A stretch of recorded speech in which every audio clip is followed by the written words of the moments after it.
Es sin duda el conflicto más sangriento de toda la historia de los humanos. En esa Segunda Guerra Mundial se pusieron en solfa ideologías, cuestiones, caracteres, personalidades, y lo cierto es que de esa catarsis profunda, severísima, sufrida por nosotros, por la humanidad, pues surgió lo que estamos viviendo hoy en día. Somos una consecuencia de aquellos años en los que fallecieron más de 60 millones de personas. 60 millones de personas. En su buen porcentaje, esas muertes se dieron en Europa. Y los culpables de aquellas muertes tenían nombres propios: Adolf Hitler y Joseph Stalin.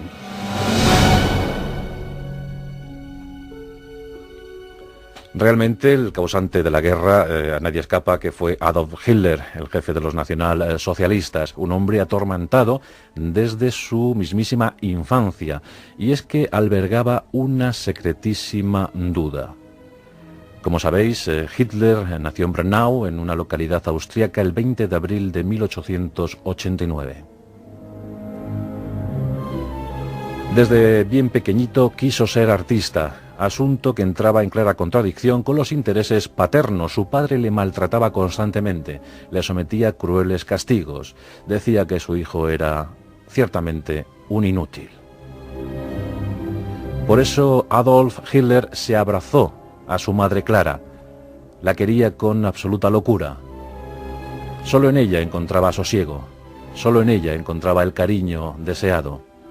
Mantuvo una foto de su madre hasta en el último momento. Se dice que cuando entraron los soviéticos en el búnker de Berlín, aquel 30 de abril, 1 de mayo de 1945, una de las cosas que se encontraron en primer lugar en el despacho privado de Adolfo Hitler fue una foto de Clara, su madre. La tuvo hasta el final. Pero, como os digo, Hitler tenía una intuición, y esta era que provenía de descendencia hebrea.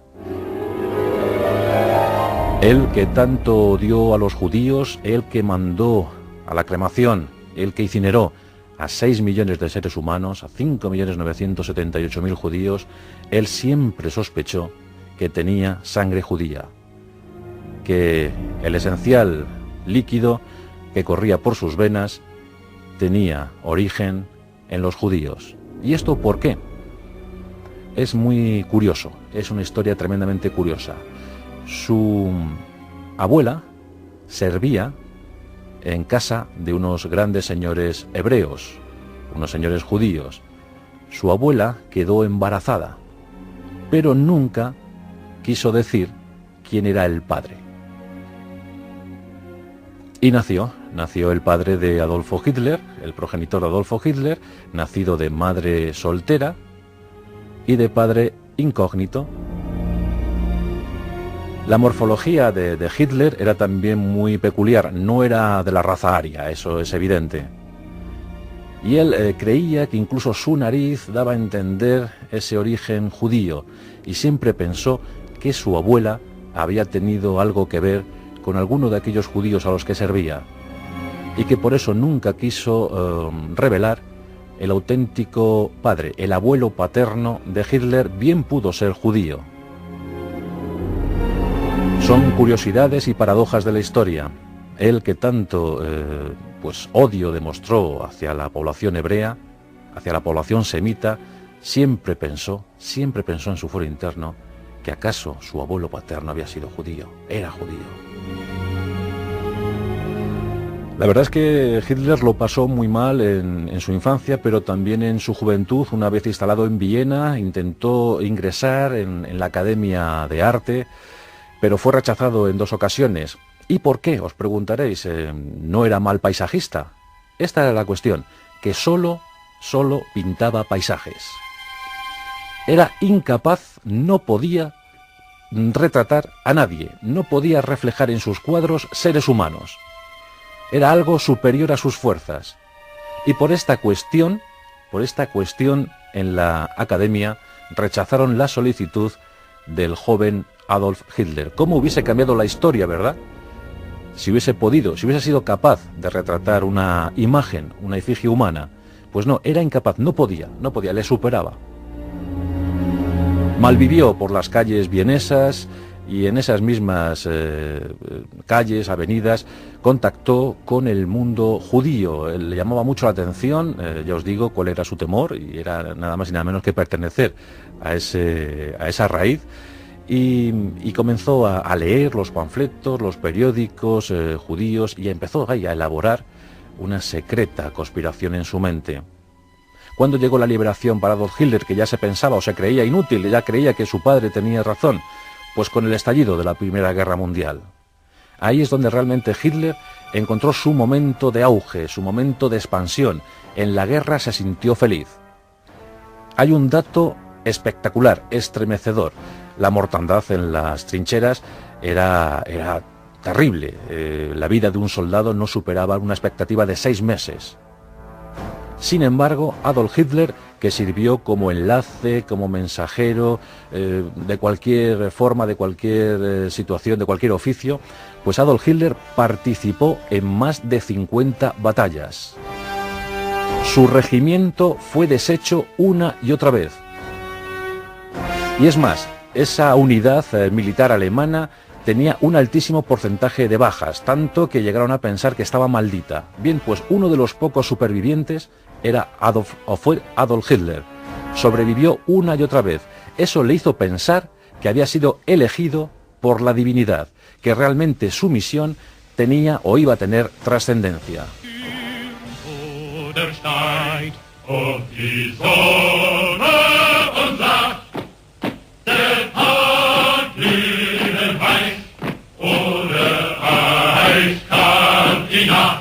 El 11 de noviembre de 1998 las autoridades germanas firmaban la paz de forma sorpresiva. Muchos oficiales, muchísimos soldados consideraron que esto era una puñalada por la espalda. Ellos que tanto se habían sacrificado por su nación, que tantos muertos habían dejado sembrando los campos de batalla europeos, pensaron que tarde o temprano se vengarían. La anarquía se adueñó de muchas ciudades alemanas. De ese caos, de ese desasosiego, de esa gravísima crisis económica provocada por los excesivos pagos de guerra, surgieron grupos radicales, ideologías extremas, entre ellas el Partido Nacional Socialista, a cuya cabeza se situó Adolf Hitler en muy pocos años. Por ello, y por algunas intentonas de golpe de Estado, sufrió la cárcel, y en esa cárcel comenzó a confeccionar Mein Kampf, su auténtico ideario político. En enero de 1933 los nazis llegaban al poder. Un imperio, un Reich que debería durar 1000 años, pero que por fortuna tan solo lo hizo 12. Mientras tanto, en la Unión Soviética ocurrían cosas. Joseph Stalin, instalado en el poder desde el fallecimiento de Lenin, comenzaba a intuir que todos le perseguían, que todos querían vengarse de él, que algunos presentaban siempre signos de conjura, de sedición. En esos años 30 llegaban las famosas purgas estalinistas.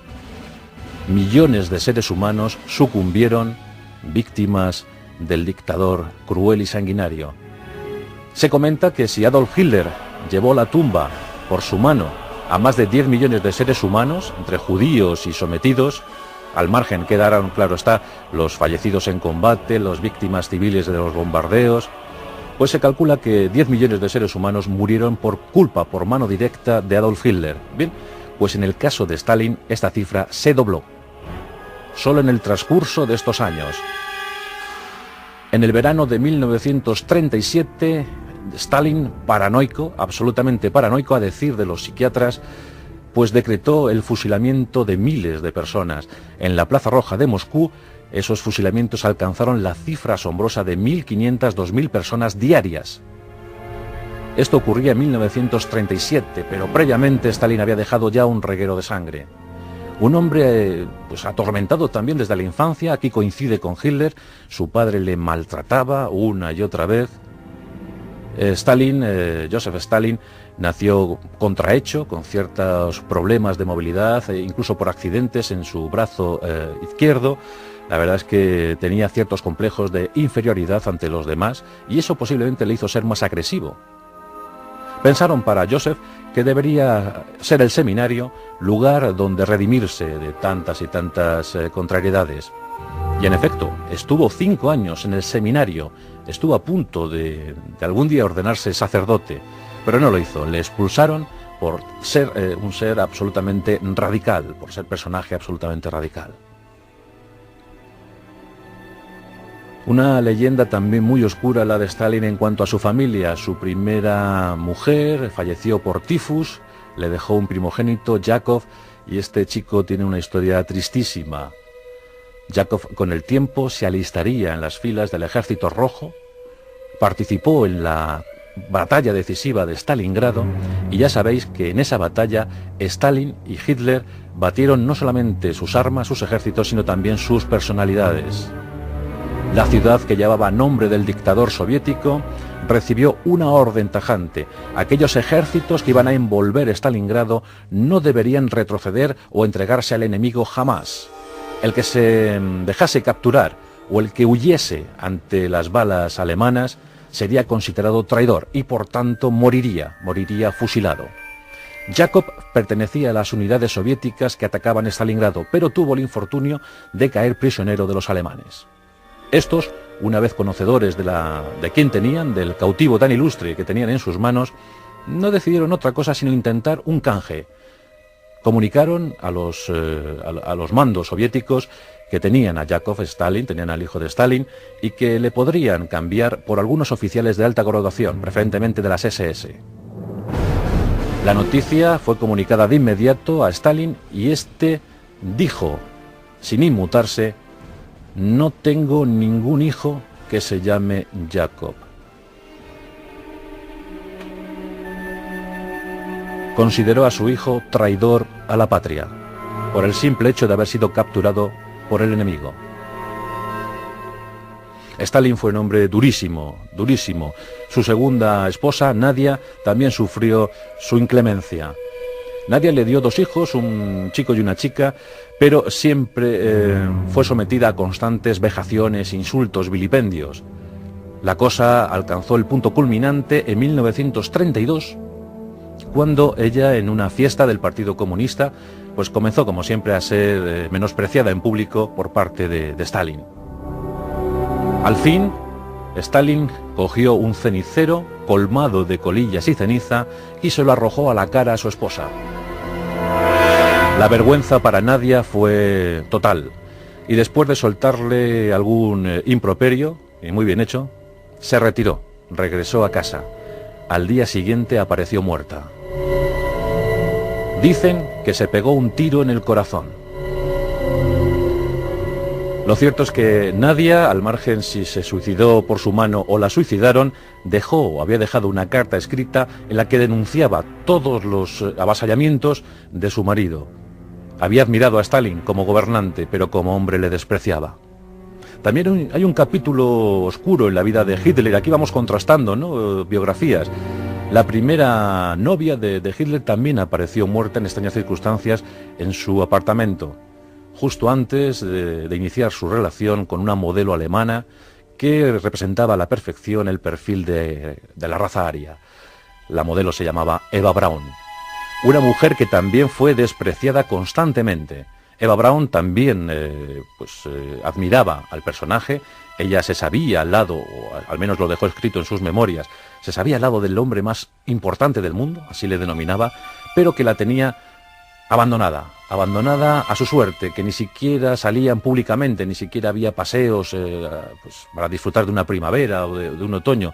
Era una mujer melancólica que, a decir de sus biógrafos, intentó al menos suicidarse en 2 ocasiones. En una de estas oportunidades, Hitler interpeló al doctor que trataba a Eva Braun y le dijo si era realmente un intento de suicidio o era una treta de ella para hacerse merecedora de mejor trato. Cuando el médico le dijo que no, que había sido un intento real de suicidio, Hitler enmudeció y no comentó nada más. Como ya es sabido, en el último instante de resistencia en el búnker, en los momentos finales de la Segunda Guerra Mundial, se casaron para inmediatamente eliminarse. Son vidas tremendas, en un momento dificilísimo para la historia no solo de Europa, sino del mundo, pero con casos extremos en uno y en otro perfil, en una y en otra biografía.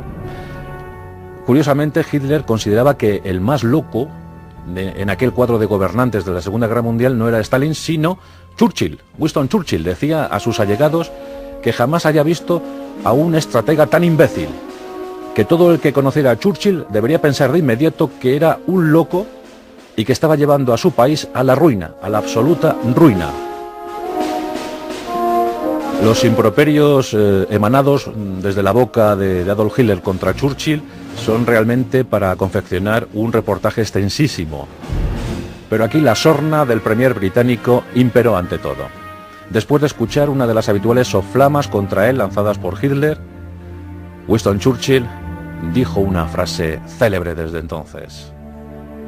Churchill afirmó: si Hitler invadiera el infierno, a buen seguro encontraría una manera de defender al diablo. Seguro que comentaría algo favorable sobre el demonio. Churchill, desde luego, tenía mayor brillantez intelectual que Hitler o que Stalin, sin duda alguna. Los psiquiatras, los psicohistoriadores, que hay una rama muy interesante que se dedica a la psicohistoria, a analizar los personajes históricos, pues coinciden en afirmar que tanto Hitler como Stalin eran paranoicos, que hubiesen precisado tratamiento psiquiátrico, pero que prosperaron gracias a las circunstancias, gracias a la envolvente de la época. En el caso de Hitler, la histeria colectiva, una especie de fanatismo secundado por millones de seres humanos, pues se adueñó del momento y siguieron a pies juntillas los dictados del Führer, aquel Führer que les iba a conducir durante 1000 años a la gloria. Y en el caso de Stalin fue el miedo, la ignorancia. Millones de seres humanos sucumbieron por culpa de estos miserables. Queda otro elemento digno de tener en cuenta, de tenerse en cuenta, y este es Benito Mussolini, un hombre que ante todo odiaba el comunismo y que de alguna manera también veía mal la subida, el ascenso de Adolf Hitler. E incluso cuando Hitler invade Austria en 1938, la reacción de Benito Mussolini es colocar 4 divisiones italianas en la frontera con Austria. O sea que las relaciones, aunque Hitler siempre vio en Mussolini a un mentor, a un personaje a seguir, un ideal, lo cierto es que Mussolini siempre miró con cierto rechazo la figura de Adolf Hitler.